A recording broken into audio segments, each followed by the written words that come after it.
સુરતના Bhestan police station દ્વારા સમાજ માટે એક પ્રેરણાદાયી પહેલ હાથ ધરવામાં આવી છે। ભેસ્તાન પોલીસ અને સુરત મહાનગરપાલિકાના સંયુક્ત સહયોગથી વિસ્તારમાં વિશેષ સ્વચ્છતા અભિયાન યોજવામાં આવ્યું હતું। આ અભિયાન દરમિયાન ભેસ્તાન પોલીસ સ્ટેશનના પીઆઈ તથા સમગ્ર પોલીસ સ્ટાફે વિસ્તારને પોતાનું ઘર સમજી ગલીઓ, રસ્તાઓ અને જાહેર સ્થળોની સ્વચ્છતા માટે સ્વયં શ્રમદાન કર્યું। સુરત મહાનગરપાલિકાની ટીમે પણ સફાઈ કામગીરીમાં સક્રિય સહભાગી બની વિસ્તારને સ્વચ્છ અને સ્વસ્થ બનાવવાનો સંદેશ આપ્યો।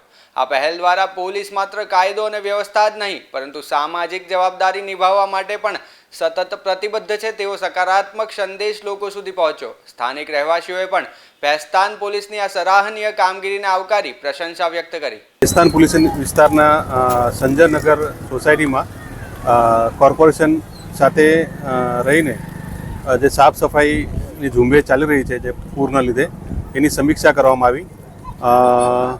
મોટા પ્રમાણમાં સાફ સફાઈ થઈ ગઈ છે અને હજુ પણ કોર્પોરેશન દિવસ રાત સફાઈ ચાલુ છે।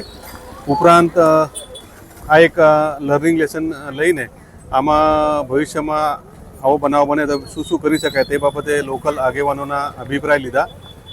પ્લસ આ વિસ્તારના જે લોકો પોતાનો વાલા સ્વયં ગુમાયા છે એ લોકોની મુલાકાત કરવામાં આવી, એ લોકો પાસેથી અભિપ્રાય મેળવ્યા, એમને સાંત્વના આપવામાં આવી અને ખાસ કરીને જે સફાઈ ઝુંબેશ છે એ આવી રીતે ચાલુ રહે જ્યાં સુધી કમ્પ્લીટ ના થાય તેવા પ્રયત્ન કરવામાં આવ્યા।